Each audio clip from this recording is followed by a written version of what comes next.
नेपालमा झन्डै 66% मानिसहरू कृषि पेशामा संलग्न छन्। नेपालको कुल ग्राहस्थ उत्पादनमा कृषि क्षेत्रको योगदान करिब 25 देखि 30% सम्म हुने गरेको छ। परम्परागत तवरबाट हुने खेती प्रणालीलाई आधुनिकीकरणतर्फ लाँदै कृषि क्षेत्रको उत्पादन वृद्धिमा अहिले तीनवटै सरकारले जोड दिएका छन्। देश संघीय व्यवस्थामा गएसँगै प्रदेश सरकारले समेत कृषि क्षेत्रको विकासमा प्राथमिकता दिँदै आएको छ। सरकारले कृषिको विभिन्न क्षेत्रमा अनुदानका कार्यक्रम समेत सञ्चालन गर्न थालेपछि स्वदेशमै रोजगार गर्नेहरूको सङ्ख्या समेत बढ्दै गएको छ। प्रदेश सरकार अन्तर्गत कृषि मन्त्रालयको स्थापनासँगै मन्त्रालय मातहत रहेर कृषि ज्ञान केन्द्र मार्फत जिल्लाका किसानहरूलाई सहयोग गरिँदै आएको छ। कृषि क्षेत्रमा लागत कम गरी उत्पादन वृद्धि गर्ने मुख्य उद्देश्य राखेर गरिएको अनुदानका कार्यक्रमले कृषि क्षेत्रमा पछिल्लो समय व्यावसायीकरण समेत हुन थालेको छ। वर्षेनी लाखौँ युवाहरू विदेश जाने क्रम अझै पनि रोकिएको छैन। तर पछिल्लो समय स्वदेशमै कृषि फर्म गरेर रोजगारसँगै राम्रो आम्दानी समेत गर्ने किसानको कुराले युवा पुस्तालाई समेत आकर्षित गर्न थालेको छ। गर्दा स्वदेशमै हुन्छ भन्ने उदाहरण पछिल्लो समय सफल र लोभ लाग्दो कार्य गरेर किसानले अरूलाई प्रेरित समेत गर्न थालेका छन्।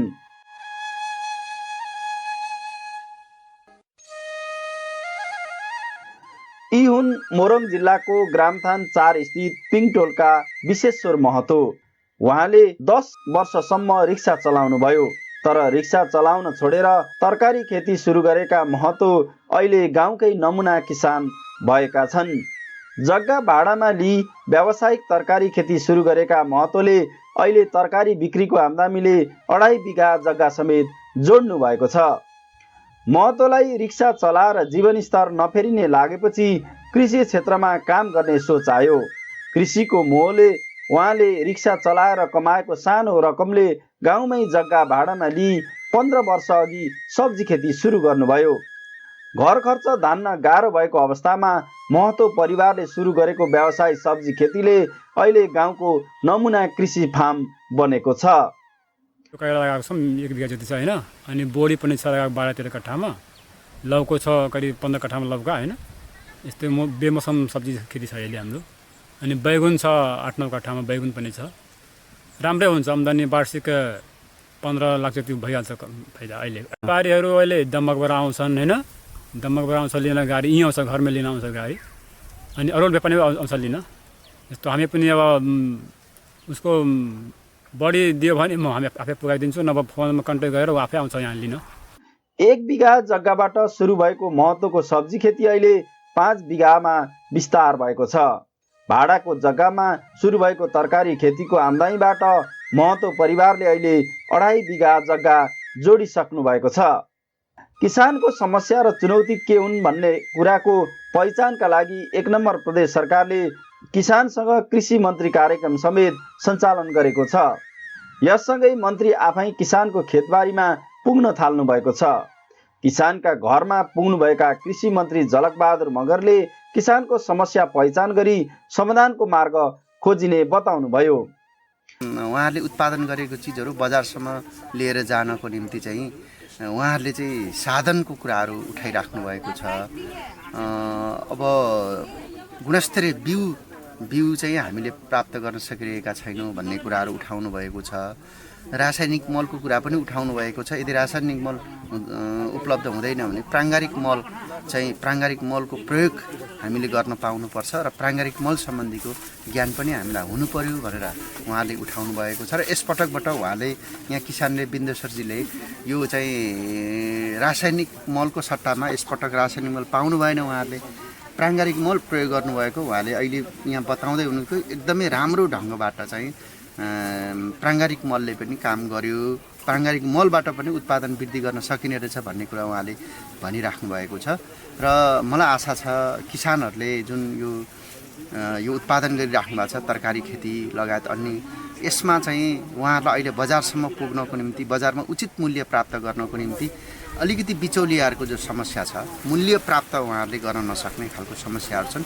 यो समस्यालाई न्यूनीकरण गर्नको निम्ति किसानको उत्पादनलाई सोझै बजारसम्म पुर्याउनको निम्ति के चिजहरू आवश्यक पर्छ, जस्तै सवारी साधनहरू भयो, त्यसपछि चाहिँ बजारसम्म पुर्याउनको निम्ति बजारको संयन्त्रसँग उहाँहरूको सोझै लिङ्क गर्ने वातावरण लगायत अन्य चिजहरूमा चाहिँ, अनि त्यसपछि उहाँहरूले सिँचाइको प्रबन्धको कुराहरू उठाउनु भएको छ, या थोपा सिँचाइ लगायत नियमित सिँचाइको प्रबन्धको कुराहरू लगायत अन्य चाहिँ हामीलाई चाहिँ अरू अनुदान परेन, हामीलाई चाहिँ सर्वसुलभ ढङ्गले चाहिँ कृषि ऋणहरू चाहिँ सरकारले उपलब्ध गराइदियो भने हामी त्यो ऋण लिएर चाहिँ हामी उत्पादन गर्छौँ र उत्पादन गरेर त्यो ऋण पनि हामी तिर्छौँ र मनग्य आम्दानी पनि हामी हासिल गर्न सक्छौँ भन्ने हिसाबले उहाँले कुरा उठाउनु भएको छ। र मन्त्रालयले यस्ता उद्यमशील किसानहरूलाई चाहिँ प्रवर्धन गर्नको निम्ति कृषि ऋणमा चाहिँ ब्याज अनुदानका कार्यक्रमहरू सहितको कार्यक्रमहरू हामीले तय गरेका छौँ। कृषिको विकासका लागि कृषि ज्ञान केन्द्र मोरङले विभिन्न स्थानमा तरकारी ब्लक र नमुना खेती कार्यक्रम सञ्चालन गर्दै आएको छ। महतो परिवारले गरेको तरकारी खेतीमा समेत प्राविधिक सहयोग गर्दै आएको ज्ञान केन्द्रका प्रमुख रामदेव सिंहले बताउनुभयो। मैले हेर्दाखेरि जस्तै मैले 51 सालदेखि नै उहाँहरू तरकारी खेती गर्दै हुनुहुन्थ्यो यहाँ, तर 5 बिघा 4 बिघा यसरी थियो, तर उहाँहरू अहिलेसम्म 25देखि 30 बिघामा चाहिँ तरकारी खेती गर्दै हुनुहुन्छ ग्रामथान यो मिचिनिया भन्ने ठाउँमा। किनकि मैले यहाँ 4-5 पटक म आइसकेको छु यहाँ, र उहाँहरूको जो प्राविधिक सुविधा छ त्यो हामी दिइरहेकै छु यहाँबाट ज्ञान केन्द्रबाट।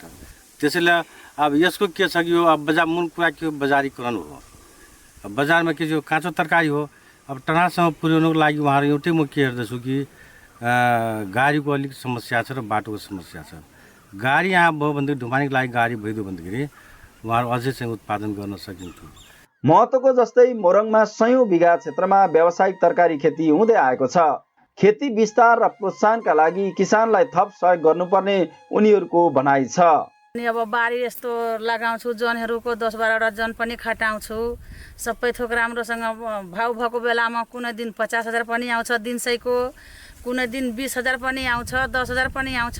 यस्तै सबै दिन गर्दै बढाउँदैले त एकदम राम्रो खुसी लागेको छ। राम्रोसँग सबै थोक गरिरहेको छु।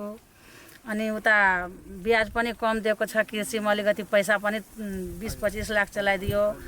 अनि अब सबै थोक गर्दा अब राम्रो लाग्छ। अलिकति अब हाम्रो समस्या यही हो, अब सामान बोक्ने आफ्नो गाडी छैन भने अब उताबाट एउटा गाडी दा सुविधा हुन्थ्यो हामीहरूको पनि।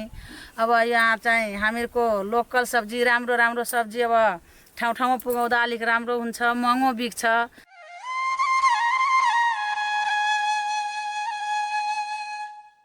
चिया खेतीको इतिहास बोकेको इलाममा अहिले गुणस्तरीय अर्गानिक चिया उत्पादन हुने क्रम बढेको छ। 2 पात 1 सुइरो हरियो चियाबाट सिजन अनुसार फरक स्वादको चिया तयार गरेर जसबिरे इलामका शरद सुब्बाले पछिल्लो समय तेस्रो मुलुक निर्यात गर्न थाल्नु भएको हो। अर्गानिक प्रमाणपत्र पाउनुभएका सुब्बाले अर्गानिक चिया उत्पादन मात्रै होइन कि जिल्लामा उदाहरणीय आम्दानी समेत गर्दै आउनु भएको छ। सुब्बाले 1 करोड बढी लगानी गरेर चिया फ्याक्ट्री सञ्चालन गर्दै आउनु भएको छ। 23-24 वर्ष भयो मैले चाहिँ यो वैद्य अर्गनाइजेसनहरूकोबाट सुरु गरेको मैले चियामा चाहिँ। त्यतिखेर चाहिँ सुरु गर्दा चाहिँ म लेबरको रूपमा त्यहाँनिर प्रवेश गरेको थिएँ। पछि अब मैले चाहिँ मेरो चियामा इन्ट्रेस्ट देखेको सरहरूले चाहिँ मलाई अलिकति टिमे गर्न तान्नुभयो। अनि त्यो बेलादेखि लाग्यो। अहिले चाहिँ अब यो हाम्रोमा चाहिँ अर्ग्यानिक चिया मात्रै उत्पादन गर्छौँ, हामी अर्ग्यानिक चिया मात्रै बनाउँछौँ। अनि हाम्रोमा चाहिँ विशेष गरी त ग्रिन, वाइट, गोल्डन चियाहरू हो, ब्ल्याक टी, त्यो चियाहरू हुन्छ। त्यसको पनि धेरैवटा भेराइटीहरू हुन्छ। अब सिजन अनुसार फर्स्ट फ्लस, सेकेन्ड फ्लस, रेनिङ, अट्टम भन्छौँ हामी। त्यो सबै गर्दाखेरि चाहिँ हामीले 30-32 भेराइटीको चियाहरू भनिन्छ। सम्भवतः यो नेपाल अधिराज्यभरि सबैभन्दा धेरै प्रकारको चिया यही भनिन्छ।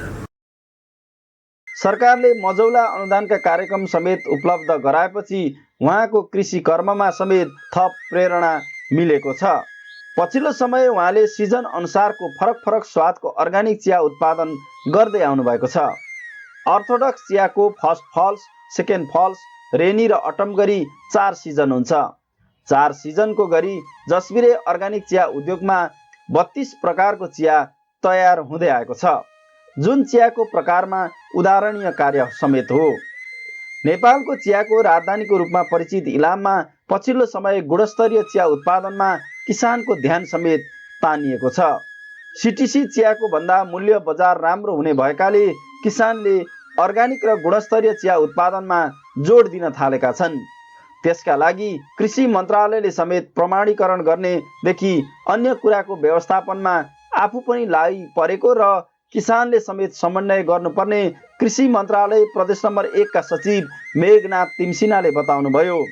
हाम्रो किसानहरूको कृषि उपजहरू, कृषि र पशु दुवैतर्फका उत्पादनहरू गुणस्तरीय हुनुपर्छ, छैनन् है भनेर अर्काले औँला ठडाइदिएको छ। स्वीकार गर्छौ नि, सरहरूले प्रस्तुत गरिसक्नुभयो, अलिअलि अनुभूति यहाँहरूलाई नि छ। केही कार्यक्रमहरू चाहिँ अर्ग्यानिक हिसाबले अथवा स्वस्थ कृषि उपज, स्वस्थ मासु उपज, स्वस्थ दुध उपजको लागि गर्नुपर्छ भन्ने अनुभूति भइरहेको छ। बजेटमा रिफ्लेक्ट हुन्छ, सङ्घीय कार्यक्रम पनि रहन्छ, प्रदेशबाट पनि रहन्छ।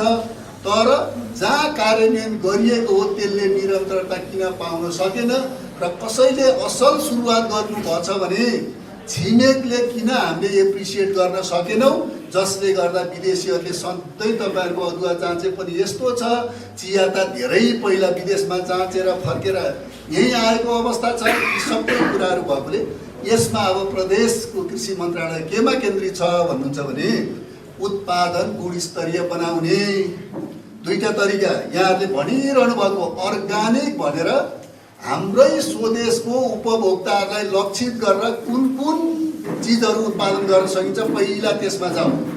पक्कै सफल भइसकेपछि यहाँहरूले प्रयास गर्नुभएकोमा मन्त्रालयले प्रमाणीकरणको लागि केही छुट दिने कुराहरू बुझिसक्नुभएको छ र प्रदेश कृषि मन्त्रालयले नै यहीँबाट प्रमाणीकरण गर्ने व्यवस्थाको लागि के गर्न सकिन्छ भनेर भर्खरै 2 हप्ता मात्रै पहल गरेको कुरा नि योजना महाशाखा प्रमुखले भन्नुभएको छ। नेपालमा साना ठुला गरी 150 हारारी चिया उद्योग सञ्चालनमा रहेका छन्। तर चियाको सुइरोको सर्वोत्कृष्ट र अर्ग्यानिक सँगै धेरै प्रकारको स्वादमा रमाउने चिया उत्पादनले विदेशी पर्यटकको ध्यान खिच्न सफल भएको छ। सुइरोको चियाको माग विश्वमा बढ्दै गएकाले गुणस्तरीय विश्व बजार निर्माणमा राज्यको समेत ध्यान पुग्नुपर्ने किसानहरूको माग छ।